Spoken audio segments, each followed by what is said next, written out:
New video.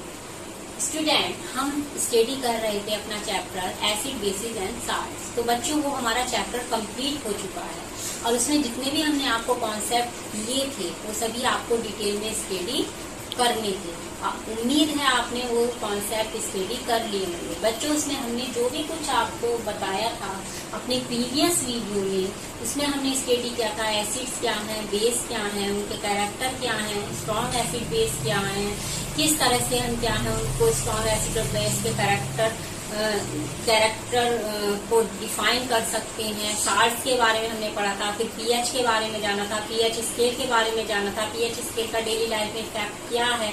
So many concept हमने study किए थे, तो सभी कुछ उसमें कवर हो चुका था। तो बच्चों, आज का जो ये लेक्चर है आपका, ये हमारा लास्ट लेक्चर होगा। हमने आपको कहा था कि जो लास्ट में प्रॉब्लम्स होंगी, प्रॉब्लमेटिक लेक्चर जो होगा उसका जो सॉल्यूशन होगा, जो भी प्रॉब्लम्स होंगी उनके सॉल्यूशन पर हम क्या करेंगे, डिस्कस करेंगे। तो ये हमारा आज का प्रॉब्लमेटिक लेक्चर है। इसमें हम प्रॉब्लम के सॉल्यूशन के बारे में क्या करेंगे, डिस्कस करेंगे। जिसमें हमने आपको याद होगा पीएच स्केल के बारे में बताया था। जिस समय पीएच स्केल को स्टडी कराया था तो उस समय हमने कहा था कि पीएच से रिलेटेड जो भी क्वेश्चंस हैं, न्यूमेरिकल्स हैं, जो आपकी मैथमेटिकल प्रॉब्लम्स हैं, उनका जो सॉल्यूशन है वो हम लास्ट में देंगे। तो इसी को लेकर के हम एक बार फिर प्रेजेंट हैं और ये हमारा लेक्चर इसी पर आधारित है और इसमें हम पीएच प्रॉब्लम्स के बारे में क्या करेंगे, डिस्कस करेंगे। हम आपको कुछ सॉल्यूशन करके दिखाएंगे इसके न्यूमेरिकल्स पर। कुछ जो एडवांस कॉन्सेप्ट पीएच के रह गए थे उसको भी हम आपको बताएंगे। तो बच्चों, अगर हम मैथमेटिकल वे में अगर बात करते हैं तो pH is defined as the logarithmic of H plus ion concentration. Hence the meaning of the name pH is justified as the pH. और pH इज इक्वल टू होता है minus log H plus ion concentration। ये हमने बताया था previous में, इसको discuss किया था, है ना। तो इस तरह से हमने ये फॉर्मूला निकाला था। इसमें हम क्या है पीएच की वैल्यू कैलकुलेट करते थे, H plus ion की कंसंट्रेशन रखते हैं। लेकिन कैसे करेंगे वही हम आपको यहाँ पर बताएंगे। लेकिन उससे पहले कुछ इसके जो एडवांस कॉन्सेप्ट है उसको जल्दी से क्लियर कर लेते हैं पीएच के। हमने इसमें पीएच स्केल के बारे में भी पढ़ा था। पीएच स्केल क्या था, पीएच एक स्केल था जिसमें 0 से 14 तक के, अगर आपको याद हो, नंबर्स थे और 7 न्यूट्रल पॉइंट था। अगर वैल्यू 7 से ग्रेटर होती थी तो सॉल्यूशन हमारा बेसिक होता था, 7 से कम होती थी तो एसिड होता था, और 7 होती थी तो याद है आपको क्या होता था, न्यूट्रल होता था सॉल्यूशन उसमें। तो न्यूट्रल सॉल्यूशन होता था। पीएच स्केल क्या बताता था कि ये बताता था कि कोई सॉल्यूशन कितना एसिड है और कितना बेसिक है। ये हमारा पीएच स्केल बता देता था। अब कोई सॉल्यूशन बच्चों कितना एसिड है, कितना बेसिक है, ये तो पीएच स्केल ने बता दिया कि सॉल्यूशन एसिडिक है या बेसिक है, लेकिन कितना, कलर के आधार पर। लेकिन कितना एसिड है, कितना बेसिक है, अगर हमें उसकी वैल्यू निकालनी है, वैल्यू काउंट करनी है, तो वो हमें क्या है सॉल्यूशन, इसमें वैल्यू रख करके इसका जो सॉल्यूशन आएगा कैलकुलेट करके उसके आधार पर ही पीएच की वैल्यू यहाँ पर निकाल सकते हैं। तो यही चीज हमें सीखनी है। तो इससे पहले देखिए पीएच स्केल ने बता दिया सॉल्यूशन कैसे, कितना एसिडिक है, कितना बेसिक है। अब कुछ पॉइंट्स और है इसमें कि किसी स्ट्रॉन्ग एसिड या बेस की जो पीएच है वो उसके टेम्परेचर पर टेम्परेचर पर डिपेंड नहीं करती, यानी वो टेम्परेचर पर डिपेंड नहीं होती है। दूसरा है किसी वीक एसिड की जो पीएच है टेम्परेचर बढ़ाने पर वो क्या होती है, कम होती है। वीक एसिड की पीएच टेम्परेचर बढ़ाने पर डिक्रीज होती है, क्योंकि उसका जो आयोनाइजेशन होता है वो क्या होता है, इंक्रीज होता है। तो pH of weak acid decrease with increase in temperature due to increase in ionization. PH of weak base increase, weak base की जो पीएच है वो इंक्रीज होती है इंक्रीज इन टेम्परेचर में बढ़ने के कारण ड्यू टू द आयोनाइजेशन। ठीक है, 2 पॉइंट ये क्लियर हुए आपको। दूसरा है pH is a measure of how acidic basic water is. PH क्या मेजर करेगी, क्या बताएगी कि कोई वाटर जो है वो कितना एसिड है और कितना बेसिक है। इसके बारे में हम क्या कर सकते हैं, इसको डिफाइन कर सकते हैं। तो इस तरह से क्या है, इस आधार पर हम पीएच को क्या कर सकते हैं, इसमें देख सकते हैं कि किस तरह से टेम्परेचर का इस पर इफेक्ट पड़ रहा है। और एसिडिक बेसिक पीएच जो है वो मेजर होती क्या करती है, मेजर ऑफ हाउ एसिडिक और बेसिक वाटर इज, कितना वाटर जो है एसिड है और कितना बेसिक है।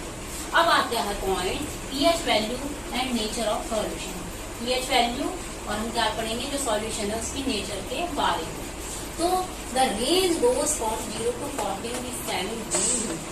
देखिए अगर जो रेंज जाती है 0 से 14 पे उसमें और वो 7 पर है तो ये न्यूट्रल होगा। अगर ये pH ऑफ लेस देन 7 से नीचे है तो इंडिकेट करता है एसिडिटी को, जबकि जो pH ऑफ ग्रेटर देन 7 अगर ये 7 से ज्यादा है तो ये क्या बताएगा, बेस को बताएगा। 0 से 7 और ये 14, ये pH स्केल क्या होता है, इस तरह से होता है। तो 0 से 7 पर वैल्यू जाएगी तो 7 से 14 पर जाएगी। अब यहाँ पर हम देखते हैं इस फॉर्मूले के अकॉर्डिंग कि अगर जो H+ आयन की कंसंट्रेशन है वो log 10 में लेस देन 7 है तो सॉल्यूशन हमारा एसिडिक होगा। अगर इज इक्वल टू है ये pH इज 7 तो सॉल्यूशन न्यूट्रल होगा, इसके इक्वल है। और अगर ये log 10 इससे कम हो जाएगा, ये H+ आयन की जो कंसंट्रेशन है मोर देन 7 से ज्यादा जा रही है तो सॉल्यूशन क्या हो जाएगा, हो जाएगा। तो इस तरह से हम क्या करेंगे, pH को देखेंगे कि वैल्यू हमारी ग्रेटर देन है, लेस देन है और इज इक्वल टू। तो बच्चों pH के एडवांस कॉन्सेप्ट देखने के बाद चलिए अब हम डिस्कस करते हैं कुछ इसके प्रॉब्लमेटिक सॉल्यूशन पर, कुछ न्यूमेरिकल इसमें सॉल्व करते हैं। इससे आपको क्या है, इसको समझने में हेल्प मिलेगी। इसके बाद आप इसे बुक से क्या करें, कॉपी लेकर के अपनी रफ उसमें आप सॉल्व कर सकते हैं और जो भी आपको प्रॉब्लम आती है वो अपनी हमसे डिस्कस कर सकते हैं, अपने कमेंट्स बॉक्स में अपने क्वेश्चन भेज सकते हैं, हम आपको उसका सॉल्यूशन प्रोवाइड कराएंगे। तो इसमें क्वेश्चंस जो बच्चों आते हैं वो इस तरह से आते हैं, जैसे अगर हमें pH काउंट करनी है, हमें निकालनी है कि कितनी pH है 0.1 मोल ऑफ HCl, इसकी हमें क्या ज्ञात करनी है, pH निकालनी है। तो बच्चों pH निकालने के लिए जो हमने फॉर्मूला डिस्कस किया था वो था हमारा pH is equal to minus log H+, यही बताया था ना। अब सिंपल देखिए इसमें हमें क्या करना है, H+ आयन की कंसंट्रेशन यहाँ पर फीड करनी है। H+ आयन की जो कंसंट्रेशन है इसमें 0.1 मोल दे रखी है, तो ये जो वैल्यू है ये उठा करके यहाँ पर क्या कर देंगे, फीड कर देंगे, इसको सॉल्व कर देंगे। तो इसी तरह से जितनी भी कंसंट्रेशन दी जाती है H+ आयन की, आपको सिर्फ उसको फीड करना है, सॉल्व करना है। टेबल आपको बता दी गई थी, उसके अकॉर्डिंग आप करेंगे। एग्जाम्स के पॉइंट ऑफ व्यू से ये चीज बहुत इंपॉर्टेंट है, आपको इसमें से कुछ क्वेश्चंस जो हैं मिलते भी हैं पेपर में, तो इसको आप सॉल्व करें। बाकी जो है ये चैप्टर कंप्लीट ही है। तो इसमें हमने जो बेसिकली मेन चीज थी वो यही थी, इसी के लिए हमने ये लास्ट वीडियो क्रिएट की है, लास्ट वीडियो बनाई है और ये हमारा लास्ट लेक्चर होगा इस टॉपिक का, जो हमने आपके लिए क्या है स्पेशली बनाया है। तो इस तरह से देखिए बच्चों, यहाँ पर 0.1 यहाँ पर वैल्यू रख दी है। अब इसको हम क्या करेंगे, कैलकुलेशन करेंगे। तो pH इज इक्वल यहाँ पर इसकी वैल्यू कितनी आएगी, 1। तो जो हमारी pH वैल्यू आई है वो 1 आई। कितनी pH होगी वो हम कैलकुलेशन के बेस पर ही बता सकते हैं। कोई सॉल्यूशन एसिडिक है, बेसिक है, वो हम pH स्केल के आधार पर डिस्कस करेंगे। कितना है वो हमें निकालना पड़ेगा। तो इसको आप करते रहें। इसका जो विस्तृत, अगर आप एक्सप्लेनेशन में करना चाहते हैं तो आपको आगे 11-12 में जो है और आपको डिटेल में मिल जाएगा। लेकिन फिलहाल आपको क्या है, ये शॉर्ट क्वेश्चन ही इसी तरह के आते हैं, शॉर्ट क्वेश्चन आप कर लें, इसमें ज्यादा डिटेल में जाने की आपको जरूरत नहीं है। नेक्स्ट है इसमें इसी तरह का, जैसे 10 की पावर -3 m ऑफ HCl, इसकी आपको pH करनी है। तो pH इज इक्वल टू, फिर हमने यही फॉर्मूला लगाया है, यहाँ पर हम क्या कर देंगे माइनस log, और H+ की वैल्यू कितनी है यहाँ पर 10 की पावर -3, और इसको हम कैलकुलेशन करेंगे तो ये जो पावर है यहाँ पर जो है इसकी जो वैल्यू आ जाएगी वो हमारी आ जाएगी 3। तो इसमें जो है वैल्यू निकालेंगे और pH हमारी क्या है कैलकुलेट हो जाएगी। इस तरह से हमें ये सॉल्व करना है। तो ये करते रहिए, आप क्वेश्चन प्रैक्टिस करते रहिए, because practice make a person perfect. Practice क्या है, किसी भी व्यक्ति को परफेक्ट बनाती है। तो आपको ये प्रैक्टिस करनी है। इस चैप्टर के सारे डिटेल में आप कॉन्सेप्ट पढ़ें, प्रॉब्लम अपनी डिस्कस करें, ठीक है, और अपने एग्जाम्स के लिए इसमें अच्छे से क्या करें, प्रिपरेशन करें। हाँ, अब हम अपना नेक्स्ट चैप्टर स्टार्ट करेंगे, लेसन 3, जिसमें हम आगे मिलेंगे। तब तक के लिए टिल देन गुड।